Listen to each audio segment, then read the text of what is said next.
Hello students. Now our next lecture, that is lecture number 6, we are continuing with the same topic, that is the reproduction in lower and the higher plants. Now from last 5 lectures we have studied about the process of pollination, how the germination of pollen grain takes place, and how the pollen tube finally enters into the ovule by 3 different methods. One is porogamy, another one is mesogamy, and the third one is known as chalazogamy. तो जो भी हो, चाहे वो pollen tube पोरोगैमी माने micropyle से जा रही है या इंटीग्यूमेंट से जा रही है या फिर वो चलाजल एंड से जा रही है, अल्टीमेटली उसका जो एम होता है वो होता है एम्ब्रियो सैक के अंदर जाना. Then actually the process of the fertilization takes place. पहली बात आती है फर्टिलाइजेशन का मीनिंग क्या होता है. See, whenever you talk about the fertilization is nothing but the union of a male and a female gamete. जब एक मेल गैमेट फीमेल गैमेट के साथ यूनाइट करता है उस प्रोसेस को जो है हम लोग फर्टिलाइजेशन कहते हैं. And as far as the angiosperms are there, जहाँ तक एंजियोस्पर्म्स की बात होती है उसमें एक उनका कैरेक्टर होता है which is called as the double fertilization. So now we will mainly focus on this particular process which is known as the double fertilization in angiosperm. So let us see what is mean by the double fertilization. Double fertilization क्या होता है अभी हम लोग ये देखेंगे. Now you know the structure of ovule. तो ovule के स्ट्रक्चर को हम लोग ड्रॉ नहीं करेंगे. Just simply I will be explaining you how this particular embryo sac is there. हम पिछले लेक्चर में देखे थे ये embryo sac कैसे होती है. It is polygonum type of embryo sac is there. Now here you will have egg. ये large egg cell होती है. इसको बाद में हम लोग लेबल करेंगे. And from both the sides these are the two synergids are there. And then at the center you will have a secondary nucleus, and at the base you will have the antipodal cells जो कल हम लोग explain किए थे. Now this is called as the egg apparatus. ये तीनों जो मिला के होते हैं इसको egg apparatus कहा जाता है. As I told you, this is what? This is the egg, and this one is what? This one is the synergid. इसको सिनर्जिड या साइनर्जिड भी कहा जाता है. Now this is what? This is the secondary nucleus. This is known as the secondary nucleus, and this basal cells are known as antipodal cells. इसको जो है antipodal cell कहा जाता है. Now this is a typical embryo sac of angiosperm. This is what? This is the embryo sac. Now what happens?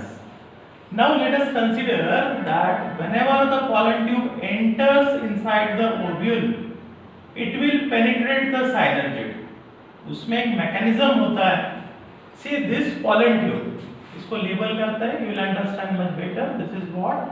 This is the pollen tube. See now when the pollen tube reaches to the embryo sac, this pollen tube absorbs the nutrients from this particular synergid, and due to which this particular pollen tube bursts open and then it enters inside the embryo sac. यहाँ से जो है ये pollen tube इसके अंदर embryo sac के अंदर penetrate करेगी. Now you know how many nuclei are there in pollen tube. How many nuclei are there in pollen tube? There are 3. आप पूछेंगे कैसे? तो जब हम लोग मेल गैमेटोफाइट का डेवलपमेंट देखे थे तो उसमें हमने आपको बताया था कि जब मैच्योर मेल गैमेटोफाइट होता है उसके अंदर जो है 3 न्यूक्लियस होते हैं. ये जो होता है ये ट्यूब न्यूक्लियस होता है. This is known as the tube nucleus, and here you have 2 non motile male gametes are there. These are 2 non motile male gametes. तो ये 2 मेल गैमेट्स हो गए और एक ट्यूब न्यूक्लियस. टोटल मिला के कितने हो गए? There are 3. तो ये तीनों जो न्यूक्लियस है ये इसके अंदर रिलीज हो जाते हैं। तो ट्यूब न्यूक्लियस जो है वो डीजेनरेट हो जाता है, उसका काम तो हो गया, उसने पोलन ट्यूब को जो है एम्ब्रियो सैक में पहुंचा दिया। उसका नेक्स्ट जो काम होता है, now the process of fertilization. Now here we will show that particular gametes. This is one male gamete and this is another male gamete. ये दो मेल गैमेट यहाँ से रिलीज कर गए। Now here the fertilization takes place. तो यहाँ पे बच्चों देखिए यहाँ पे क्या होगा, one is the male gamete, it fuses with what? It fuses with the egg. एक मेल गैमेट का एक के साथ यूनियन हो रहा है and here this union is basically known as syngamy. इसको हम लोग क्या कहते हैं, this union is known as syngamy. Syn का मतलब होता है यूनाइटेड। तो यहाँ पे किसका यूनियन हो रहा है, मेल गैमेट का और एग का। As you know this is a egg cell, इसके साथ जो है ये मेल गैमेट जो है इसका यूनियन हो रहा है, so that process is known as syngamy. उसके बाद another this union you can see over here, इस यूनियन को जो है हम लोग ट्रिपल फ्यूजन कहते हैं। This is known as the triple fusion. अब ट्रिपल फ्यूजन में जो है क्या यूनाइट हो रहा है, one male gamete it is uniting with what, it is uniting with the secondary nucleus. One male gamete secondary nucleus के साथ यूनाइट कर रहा है and this union is known as what, this union is known as the a triple fusion. इसको जो है हम लोग ट्रिपल फ्यूजन कहते हैं। ट्रिपल फ्यूजन क्यों कहते हैं, because this is a haploid structure. इसमें हैप्लॉइड स्ट्रक्चर है, हैप्लॉइड न्यूक्लियस होता है, it unite with this particular two nuclear. तो यहाँ पे तीन न्यूक्लियस होते तो कंडीशन होगा आपका n plus n is equal to 3n।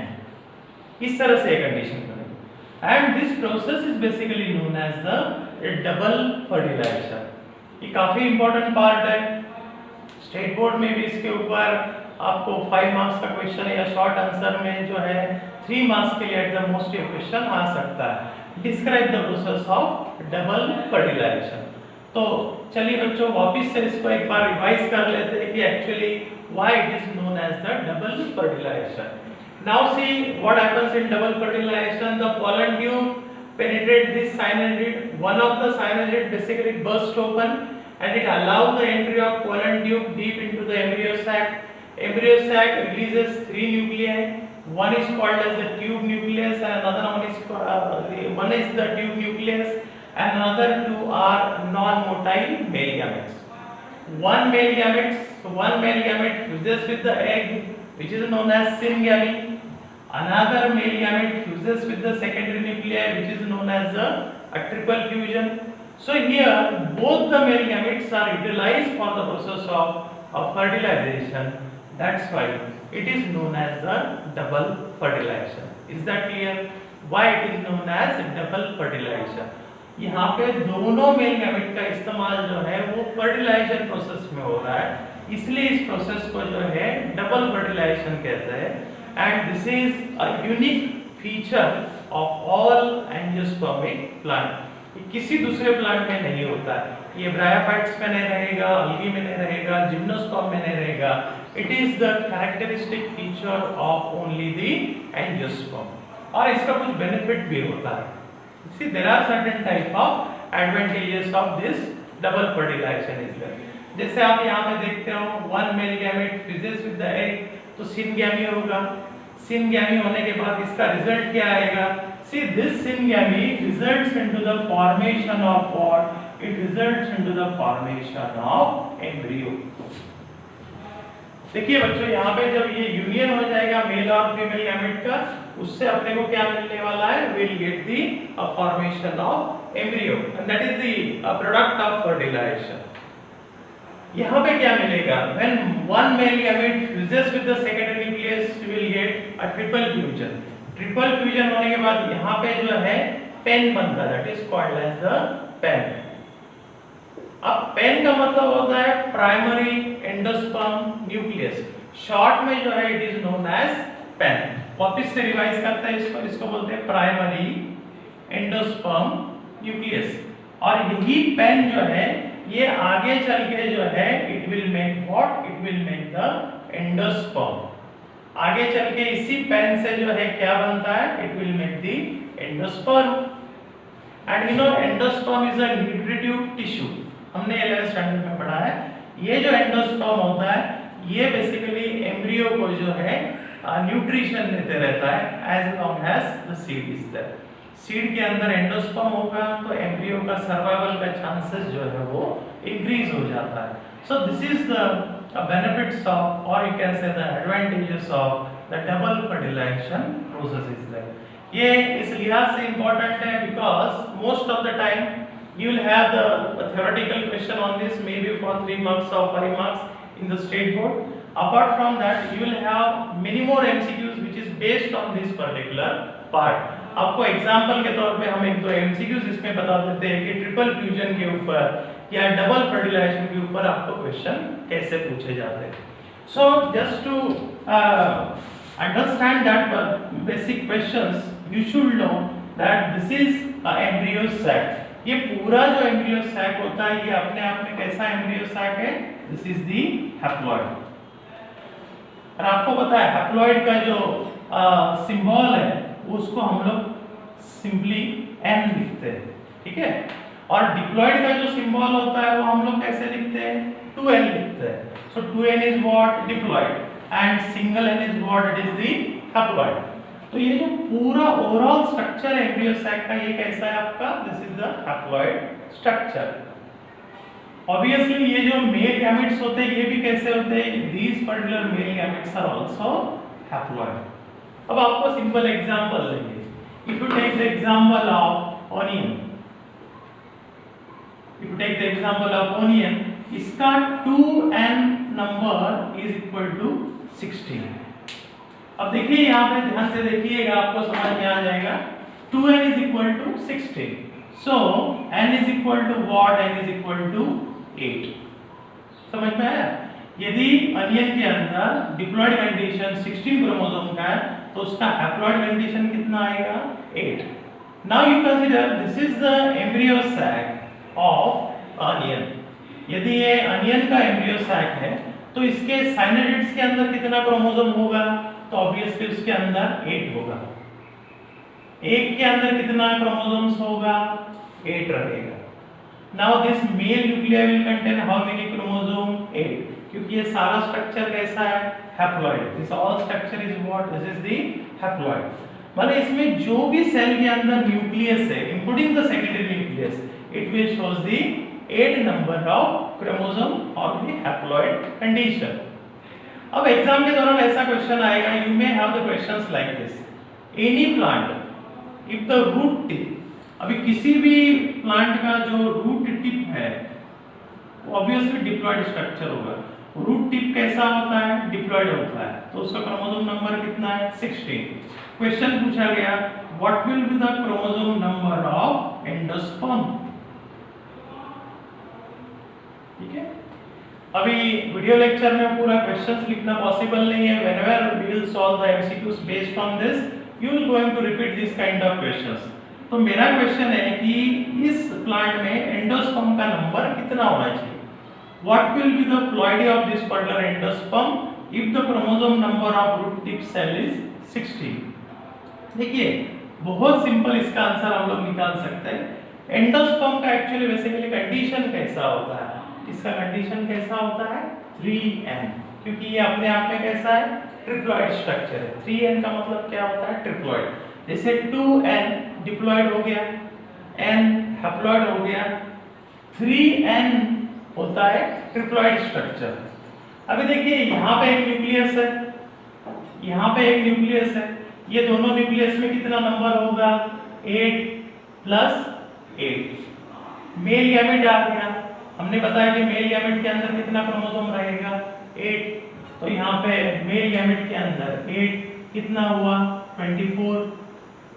चलिए इसको अच्छे से लिख देते हैं, यहाँ पे कितना आएगा, 24। आपका करेक्ट आंसर इसमें कितना आया, 24। सो this is how you will have the questions in MCQs. घुमा फिरा के भी क्वेश्चन पूछ सकते हैं, हमेशा जरूरी नहीं कि they will ask about the endosperm only. वो कभी क्वेश्चन चेंज कर देंगे, वो बोलेंगे कि भाई एंटीपोडल सेल के अंदर क्रोमोसोम नंबर 8 है, so what will the number of the secondary the triple fusion, उस केस में भी आपका आंसर कितना आएगा 24। If you have a clear idea regarding the embryo sac, how many chromosomes are there, what kind of haploid structure is there, so very easily you can solve such type of multiple choice questions or MCQs. So this is the basic idea of the process of double fertilization. Now we'll see after fertilization what are the different type of changes which occurs into the atypical angiospermic plants. अब इसके बाद जो है post fertilization changes अपने को देखना है। देखिए अभी तक जो भी चेंजेस हमने देखे that is the pre fertilization changes, fertilization होने से पहले किस तरह की चेंजेस होती है और फर्टिलाइजेशन होने के बाद किस तरह की चेंजेस प्लांट्स के अंदर आएगी, that is referred as the post fertilization changes.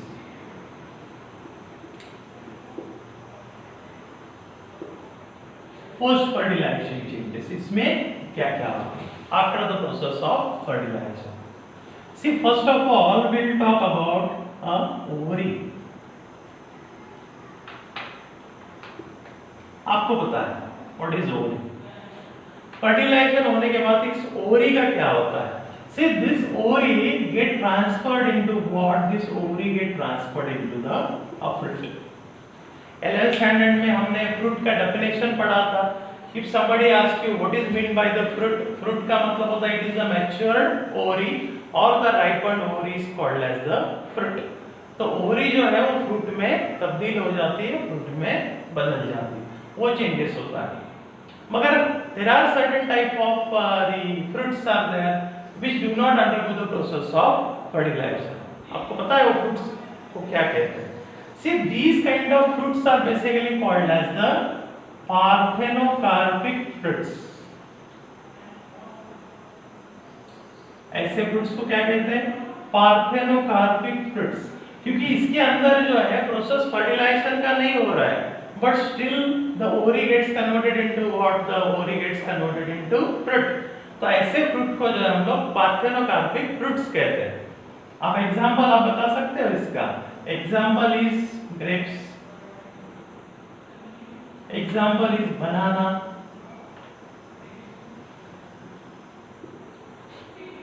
another example is pineapple। अब इसमें से banana and pineapple are naturally occurring parthenocarpic fruits are there, मतलब इसके अंदर जो है फार्मर को या इंसान को कुछ नहीं करना पड़ता। बनाना ऑलरेडी पार्थेनोकार्पिक फ्रूट है, पाइनएप्पल वो भी सीडलेस फ्रूट है, इसको हम लोग सीडलेस ग्रेप्स, सीडलेस फ्रूट्स कहते हैं। ग्रेप्स को जो है खास प्रकार के हार्मोन का ट्रीटमेंट दिया जाता है so that the ovary increases in size and it basically attain the maturity which is the seedless fruits. तो ऐसे फ्रूट्स को हम लोग जो है पार्थेनोकार्पिक फ्रूट्स कहते हैं। नॉर्मली जो फ्रूट के अंदर सीड होता है उसको बोलेंगे आप इसका प्रोडक्ट फर्टिलाइजेशन का है, मगर जहां तक पार्थेनोकार्पिक फ्रूट्स की बात होती है the process of fertilization do not takes place, इसलिए जो है उसके अंदर सीड नहीं होते, it do not show the presence of seeds in that. So this is all about the ovary. अभी ये पोस्ट फर्टिलाइजेशन में पहला चेंज आ गया आपका कि this ovary gets transferred into what, ovary get transferred into the fruit. Now second change क्या होगा इसमें, जो ओव्यूल रहेगा उसका क्या हो जाता है? See this ovule gets converted into what, it gets converted into seed. Ovary के अंदर क्या होगा, ovary will contains the ovule, ovule का फर्टिलाइजेशन के बाद क्या हो जाता है, ovule gets converted into seed. Seed का भी डेफिनेशन हम लोग 11th स्टैंडर्ड में पढ़े थे। What is the definition of a seed? Seed is nothing but it is the metamorphosed ovule. After the process of fertilization, ovule gets converted into seed. तो ये हो गया।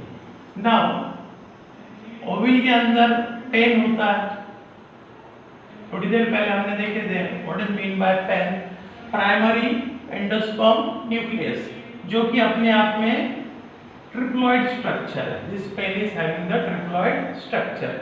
इसका क्या हो जाता है फर्टिलाइजेशन के बाद?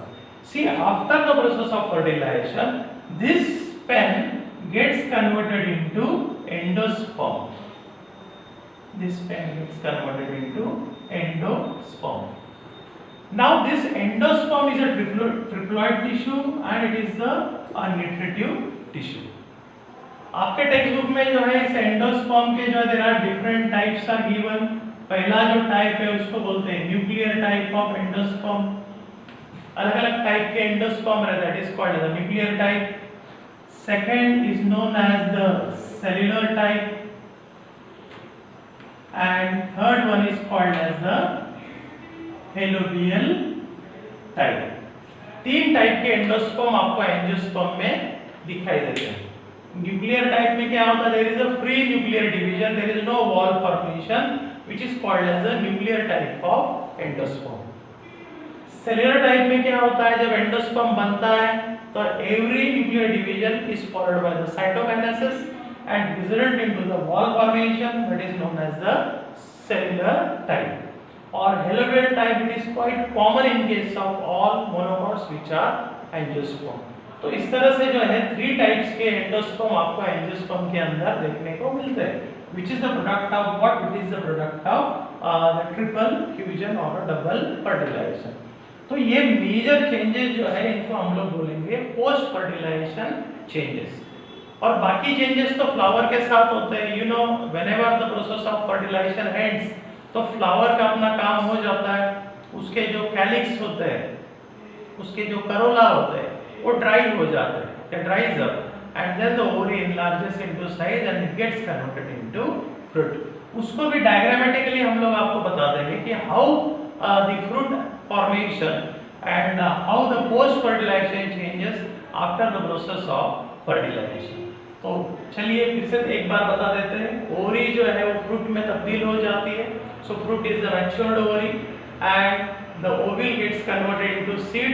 तो seed is a product of fertilization and this pen, that is the primary endosperm nucleus, gets converted into endosperm, and depending upon their development there are 3 types of endosperms are there: free nuclear type, cellular type and alluvial type. तो चलिए एक बार आपको जो है समझा देते हैं कि फ्लावर फॉर्मेशन होने के बाद एक्चुअली फ्रूट का फॉर्मेशन किस तरह से होता है, वो हम लोग देखेंगे। देखिए फ्लावर का structure, in our very first lecture we have studied the structure of flower. उस समय हमने फ्लावर का स्ट्रक्चर देखा था, आपको याद है? This is stigma, this is style and this is ovary. This is stigma, style and ovary. Now here we will have this stamens. Yes, stamens. Now here we'll have calyx and here corolla like this, thalamus है, ये pedicel है। Now what happens? See, whenever the process of pollination takes place, the pollen grains transferred from anther to the stigma. Pollen का germination होगा, pollen tube will enters inside this. And here at the center what is there? Here you will have the ovule. यहाँ पे ovule है। अब देखिए क्या होता है। Now everything is over. Flower का अपना जॉब हो गया, उसने पॉलिनेशन कर दिया। अभी नेक्स्ट उसमें चेंजेस क्या हो जाएंगे? See, as soon as the fertilization gets over, this particular part they dries up. ये सारे जो पार्ट ये ड्राई हो जाते हैं।